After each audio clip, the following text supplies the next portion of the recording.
সারাদিন বৃষ্টির পরে সন্ধ্যের আগে বের হয়ে ওয়েদার দেখে তো আমি পুরাই অবাক। মনে হইতেছিল জাহাঙ্গীরনগরে শীতকাল চলে আসছে। চারিদিকে কেমন একটা কুয়াশা কুয়াশা ছিল।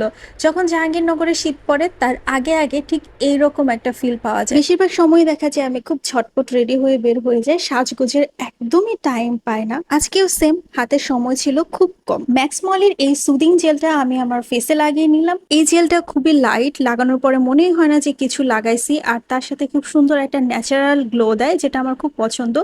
আর এর সাথে অ্যাকনির যে স্পটগুলো আছে সেগুলো রিডিউস করতে সাহায্য করে। সো এটা আমি ইউজ করতেছি আমার স্কিনটাকে আর একটু সুন্দর করার জন্য, কারণ সামনে আমার অনেকগুলো প্রোগ্রাম আছে। এরপর আমি ইউজ করছি রোডের রাসবেরি শেডের একটা লিপ টিন্ট, এবং আমার লুক পুরোপুরি কমপ্লিট। আর এই প্রোডাক্টগুলো আমি নিছি আমার খুবই পছন্দের একটা অনলাইন শপ নূর কসমেটিক্স বিডির পেজ থেকে।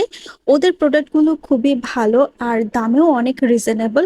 স্টুডেন্ট বাজেটে যারা শপিং করতে চায় তাদের জন্য তো এটা একটা বেস্ট পেজ। বটতলায় আসার পরে মনে হলো যে একটু ভাজা পোড়া কিছু খাই, কারণ বৃষ্টির দিনে একটু ঝাল ঝাল ভাজা পোড়া খাইতে বেশ ভালোই লাগে। তারপরে তো চলে গেলাম এই ছোট্ট দোকানটাতে আর অর্ডার করলাম চিকেন ফ্রাই। এত বেশি তেল ছিল যে দেখেন কিভাবে তেল ছাড়িয়ে ছাড়িয়ে তারপর আমরা চিকেন ফ্রাই খাইছি আর খুব সুন্দর একটা সন্ধ্যা উপভোগ করছি।